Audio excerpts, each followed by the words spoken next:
Hello, everybody. I only have 7 minutes, so I'm just going to be jumping straight into the topic. Just first, an overview of myself and Blockchain Zoo. Blockchain Zoo is one of the first consulting companies for blockchain in Indonesia. We were featured in CNN, Gartner, Forbes, Oxford Business Group, and we have multiple customers throughout ASEAN, which are very interesting customers. We have insurtech customers. We have customers related to photography. And there are all blockchain customers, and we've done a lot of architecting for blockchain itself. Now, here's the thing. Embarrassingly, I am not an architect. I'm an engineer, but I'm not an architect. So I'm not actually going to be talking a lot about the architecture of what we do. I'm going to be talking about the concepts of what we do. Now, we also run the association, Asosiasi Blockchain Indonesia as well, but that's another story. I'm just going to skip basically straight to the next part of this. When you talk about blockchain, there's one thing that you need to remember. There's no such thing as the blockchain. There's something as a blockchain. There are multiple kinds of blockchain, in fact, and there are multiple layers to the blockchain itself. There is basically how to create your smart contracts, how to encode your nodes, how to perform connections to APIs. And these kinds of new architectures are the things that we do best in Blockchain Zoo, in our association as well. A blockchain strives to be a whole new kind of thing, of course.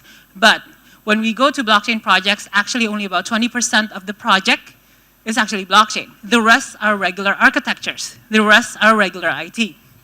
And we need to merge those two kinds of IT together. Now, here's the thing. When I was previously in an enterprise company, I was working for IBM before I started Blockchain Zoo.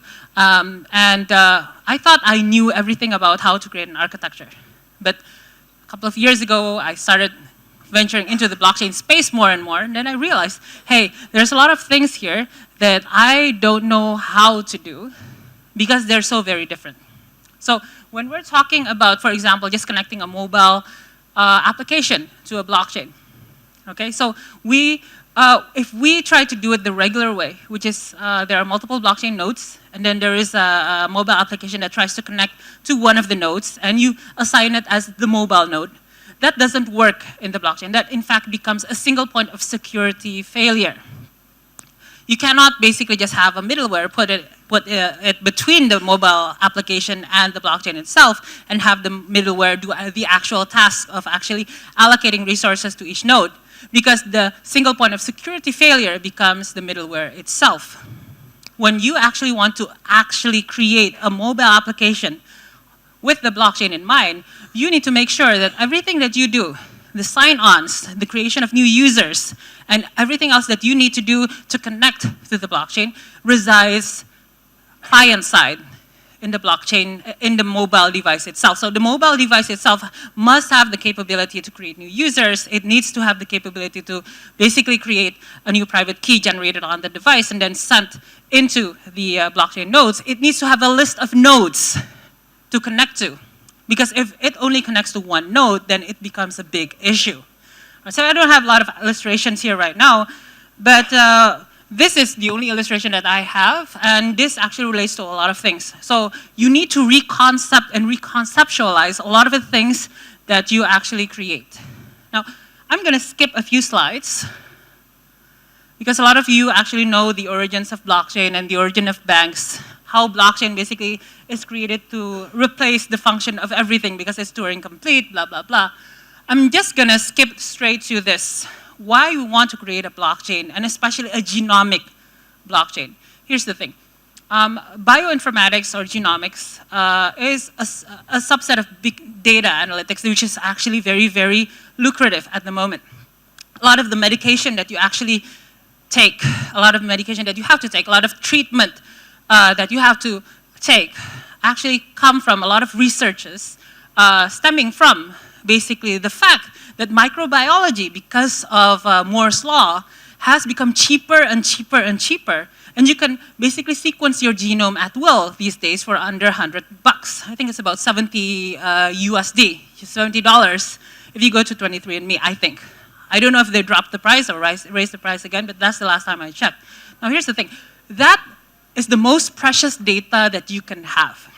If you think that your KYC data is important, your genomics data would be more important. Why? Because if you go to have insurance, if you go apply for a job, that would be something that would reflect your future, not just your present, your future health, your future value in terms of insurance policies.